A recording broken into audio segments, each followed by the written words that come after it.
Téléphone-sonne. J'ai été dans les années 60-70, je suis à la retraite actuellement, professeur en Tunisie. 01 45 24 7000. Et aucune de mes élèves filles n'a jamais eu de voile.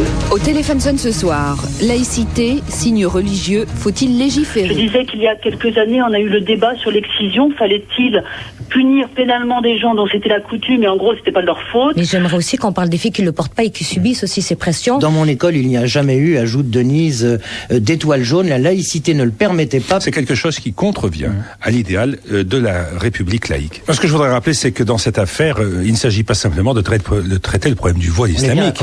Le conseil de discipline du lycée Henri Vallon d'Aubervilliers a voté dans la nuit l'exclusion définitive d'Alma et de Lila Lévy. Le conseil de discipline du lycée Henri Vallon d'Aubervilliers a finalement exclu définitivement de l'établissement Alma et Lila.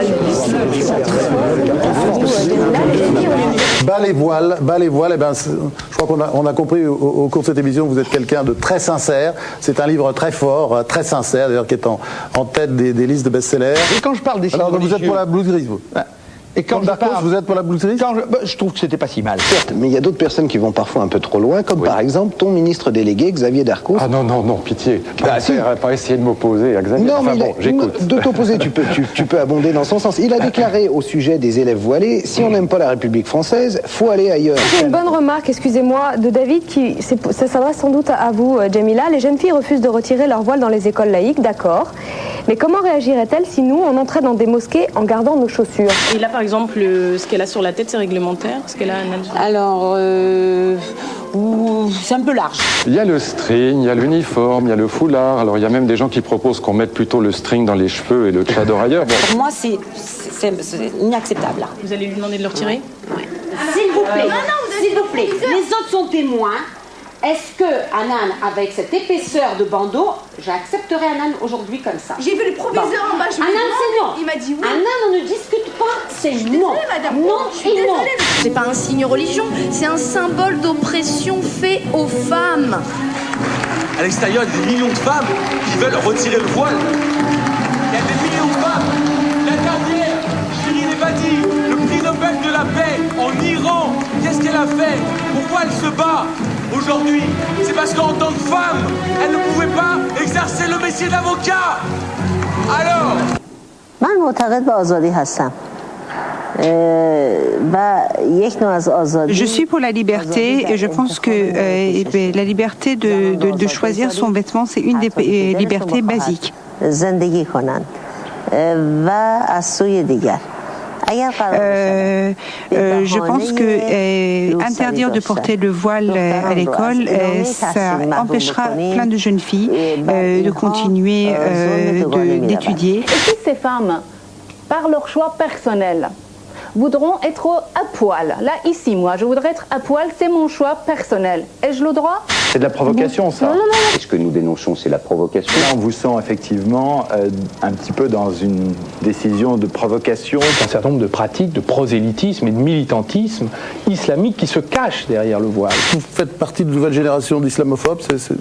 Oui, non, islamophobe, j'adore cette expression. Moi, je suis un peu islamophobe. L'islam, je ne dis pas l'islamisme, l'islam est en train, en France, de pénétrer avec des troupes. Je ne suis pas le seul dans ce pays à en penser que l'islam, je dis bien l'islam, je ne parle même pas des islamistes, en tant que religion, apporte une débilité d'archaïsme divers. Il n'y a pas de discussion possible. La laïcité, elle est une.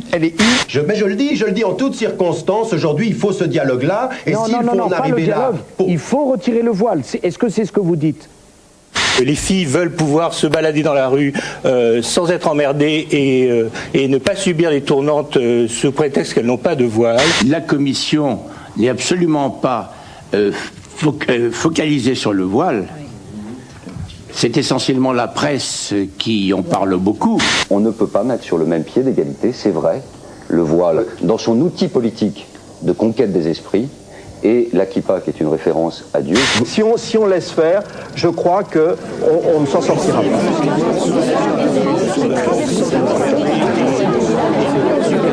J'estime que le port de tenue ou de signes qui manifeste ostensiblement l'appartenance religieuse doit être proscrit dans les écoles, les collèges et les lycées publics. L'Assemblée a voté massivement la loi contre les signes religieux à l'école, 494 voix pour, 36 voix contre. Le texte entrera en vigueur à l'automne 2004.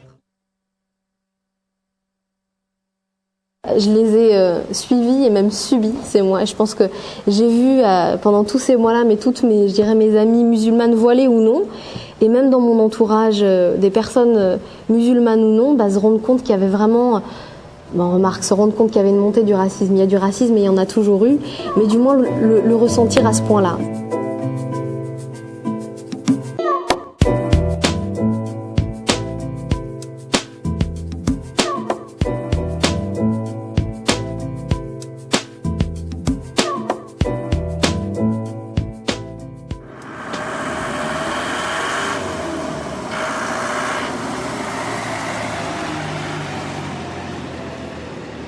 Quand je vois à la télé ce qu'on montre, ou ce que les gens disent, ou ce qui se passe ce qu'ils disent dans les journaux, et que moi je vois ces filles-là tous les jours, je reste comme ça, je me dis non, il y a un problème. Je prenais le métro, et il y a une dame qui me regardait, donc je sentais qu'elle avait envie de me dire quelque chose, j'attendais, et elle me regarde, elle me dit mais vous me faites pitié. Ça a mis de la colère.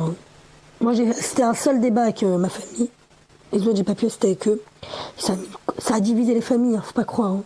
Ça a enragé les gens les uns contre les autres. Ça a fait des conflits familiaux, des conflits dans les quartiers, des conflits dans les établissements. Ça fait des conflits à tous les niveaux. On nous parlait de l'Afghanistan, on nous parlait de l'Algérie, on nous parlait des trucs, mais moi qui porte le voile, je trouvais ça insensé. On nous parlait pas, on nous montrait pas nous, on nous donnait pas la parole. Alors on entendait justement un écrivain iranien parler de l'Iran, ça n'a rien à voir avec nous. Moi je suis citoyenne, je suis française.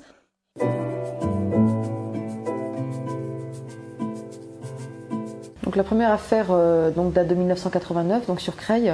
Donc elle touchait deux collégiennes, ou du moins ça ne touchait pas d'abord des collégiennes, ça touchait en fait une affaire de kippa au départ, et ça a vite viré en fait du côté de jeunes filles qui étaient également présentes dans l'établissement avec leur foulard. Donc ça a tout de suite été médiatisé. Je crois que cette affaire a été fabriquée de manière à casser une dynamique qui commençait à s'instaurer dans les quartiers, etc. Il y avait toute une génération en fait de Français d'origine maghrébine, comme on les appelle, qui commençaient un petit peu à se réconcilier entre guillemets avec leur islam. Un proviseur refuse d'inscrire des élèves parce qu'elles portent un foulard. Les médias arrivent, manifestent d'intellectuels autour de Régis Debray dans le Nouvel Observateur, qui parle de capitulation de l'école laïque si on accepte ses élèves, et de Munich de l'école républicaine. Donc voilà un petit peu le registre dans lequel les choses ont été lancées. Il y avait aussi une prise de conscience que les préoccupations qui touchaient les habitants des quartiers n'étaient pas les bienvenues dans les sphères politiques haut placées. On a voulu casser un certain mouvement. Et donc à tous les niveaux, du média le plus populaire au monde académique, à la classe politique, on peut effectivement dater cette période comme une période de durcissement et de réaction. Et on arrive à 90-91, il y aura la guerre du Golfe qui viendra se greffer là, mais c'est la période, en termes de déclaration, 89, c'est là que Mitterrand parle de seuil de tolérance dépassé. En 90-91, c'est là que Giscard d'Estaing parle d'invasion, dit qu'on n'est plus dans une problématique d'immigration mais d'invasion. C'est là que Jacques Chirac parle du bruit, de l'odeur, de la préférence nationale, d'une overdose d'immigrés, etc., etc. Au moment de cet avis donc, rendu par le Conseil d'État en novembre 89, c'était clair, la jeune fille ne pouvait pas être exclue pour le seul motif de son foulard. Le fait qu'un enfant arrive avec un foulard ne doit pas être un motif pour l'exclure ou pour ne pas l'accepter à l'école. Ça me paraît être le principe fondamental. On accueille d'abord l'enfant. Ce qui se passe à partir de ce moment-là, c'est que déjà le corps enseignant se distingue par une dureté ou une attitude offensive, agressive, particulière, avec localement, pas très couramment non plus. Dans la plupart des établissements où ces foulards apparaissent, ça n'arrive pas forcément. Mais dans quelques établissements, ça arrive régulièrement, une fois par an, 2 fois par an, des affaires où des enseignants